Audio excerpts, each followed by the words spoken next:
बेटी बिना परिवार। माँ, मैं आपके लिए चाय लेकर आई हूँ, अब आप उठ जाइए। बेटी के इतना बोलते ही यशोदा झट से उठ जाती है। अरे बेटा, मुझे क्यों बिगाड़ रही है? कल तेरी शादी हो जाएगी तो मैं कैसे रहूंगी तेरे बिना? माँ, मुझे कहीं नहीं जाना, मैं यहीं रहूंगी, हमेशा आपके साथ। बेटा, एक ना एक दिन तो हर लड़की को जाना पड़ता है अपने ससुराल। ओफो माँ, आप बिना सुबह सुबह कौन सी बातें लेकर बैठ गई? ये चाय लीजिए और फ्रेश होकर बाहर आ जाइए, नाश्ता तैयार है। इतना बोलकर कंचन वहां से चली जाती है। कंचन की बढ़ती उम्र देख यशोदा को उसकी शादी के ख्याल आने लगते हैं, जिसके बाद वो कंचन के लिए लड़का ढूंढना शुरू करती है। कुछ दिन बाद। कंचन, कहाँ है तू? देख, मैं तेरे लिए चॉकलेट लाया हूँ। चॉकलेट देखकर कंचन खिलखिलाकर हंसने लगती है। इस पर कंचन के पिता उससे कहते हैं, कंचन बेटा, अब तेरी शादी होने वाली है, ये सब चॉकलेट खाने के शौक छोड़ दे बेटा। कंचन कुछ कहती उसके पहले उसका भाई राहुल बोल पड़ता है, पापा, इतनी भी क्या जल्दी है? अभी तो कंचन छोटी है। अरे इतनी भी छोटी नहीं है तेरी बहन। कंचन मुंह बनाते हुए वहां से चली जाती है और अपने रोजमर्रा के कामों में जुट जाती है। अगले दिन। कंचन बेटा, आज तू घर का कोई काम नहीं करेगी, जाकर तैयार हो जा, थोड़ी ही देर में तुझे लड़के वाले देखने आ रहे हैं। माँ प्लीज, मुझे कहीं नहीं जाना आप लोगों को छोड़कर। जाना तो पड़ेगा ना बेटा, दुनिया की यही रीत है, हर लड़की को एक ना एक दिन पराए घर जाना ही पड़ता है। चल अब जा, तैयार हो जा जल्दी से। माँ की बात मानकर कंचन तैयार होने चली जाती है, जिसके कुछ घंटे बाद लड़के वाले भी कंचन को देखने उसके घर पहुंच जाते हैं। दोनों ही परिवारों को रिश्ता मंजूर हो जाता है और एक सप्ताह बाद कंचन की श्लोक के साथ शादी हो जाती है। कंचन के जाने के बाद सभी को घर बहुत खाली खाली सा लगने लग जाता है। माँ, मुझे छोटी की बहुत याद आ रही है, वो होती तो अभी पूरे घर में इधर से उधर नाच रही होती। हाँ बेटा, तू सही कह रहा है, उसके बिना ये घर खाने को दौड़ रहा है, लेकिन हम कर भी क्या सकते हैं, एक ना एक दिन तो ये होना ही था। ऐसे ही 1 महीना बीत जाता है। अब यशोदा को घर का सारा काम अकेले ही करना पड़ता, जिसके कारण वो अक्सर बीमार रहने लगी। यशोदा, तुमसे कितनी बार कहा है, ज्यादा काम मत किया करो। लो, हो गई ना फिर से तुम्हारी तबीयत खराब। अब मैं घर का काम नहीं करूंगी तो और कौन करेगा? कंचन भी नहीं है, मेरी बेटी ने आज तक कभी मुझे कोई काम नहीं करने दिया, जिसके कारण अब मेरा शरीर काम का ज्यादा भार सहन ही नहीं कर पाता। क्यों ना हम राहुल की शादी करवा दे, बहू आएगी तो तुम्हारी भी थोड़ी बहुत मदद हो जाएगी। हाँ, ये अच्छा आइडिया है। घर वाले शादी की बात शुरू करते हैं और देखते ही देखते कुछ महीनों में राहुल की शादी अंजलि नाम की लड़की से हो जाती है और घर में आते ही अपने व्यवहार और स्वभाव से अंजलि सभी का दिल जीत लेती है। शादी के कुछ दिनों बाद। बहू, जरा चाय तो पिला दो, सुबह से चाय नहीं पी है। अंजलि अपने ससुर के लिए चाय बनाकर लाती है। लीजिए पापा जी, आज डिनर में क्या बनाना है? अरे बेटा, जो तेरी इच्छा है वो बना ले। थोड़ी देर बाद अंजलि सभी को खाने के लिए आवाज लगाती है। पापा जी, मम्मी जी, राहुल, खाना तैयार है। अंजलि की आवाज देते ही सभी लोग खाने के लिए आ जाते हैं। अरे वाह बहू, खाना तो बहुत स्वादिष्ट बना है, तुम्हारे हाथों में तो जादू है, जादू। सच में बहू, खाना तो बहुत ही लाजवाब बना है। Thank you. माँ पापा, मैं सोच रहा था क्यों ना हम सब कहीं घूमने चले।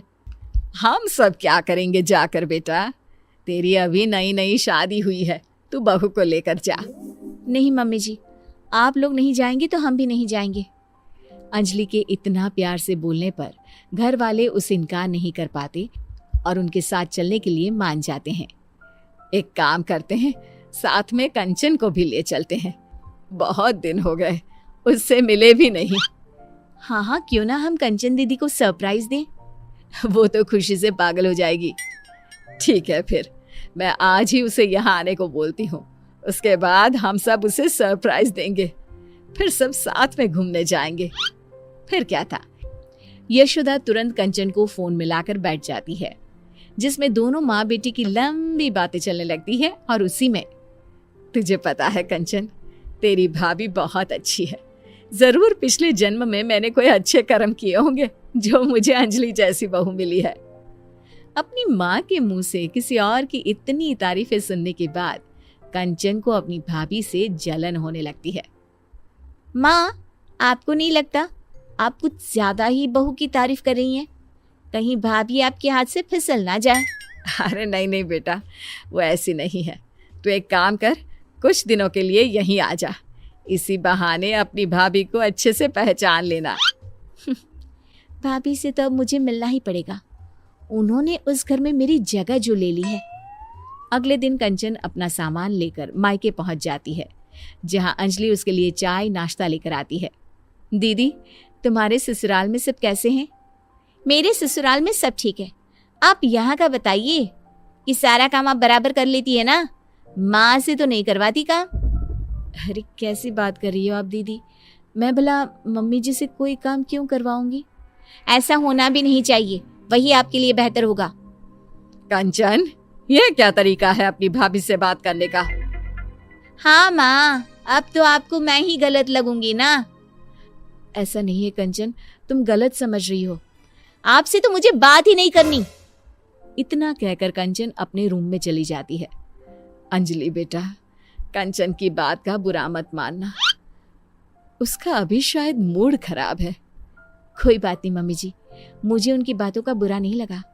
अगले दिन अंजलि रसोई में खाना बना रही होती है, तभी वहां कंचन आ जाती है।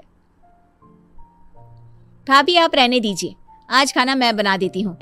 अरे नहीं नहीं दीदी, आप मेहमान हो, कुछ दिन आराम करने का मौका मिला है, मैं आपसे काम नहीं करवा सकती। मैं मेहमान नहीं, बेटी हूँ इस घर की। आप जाकर बैठिए, मैं खाना बना देती हूँ।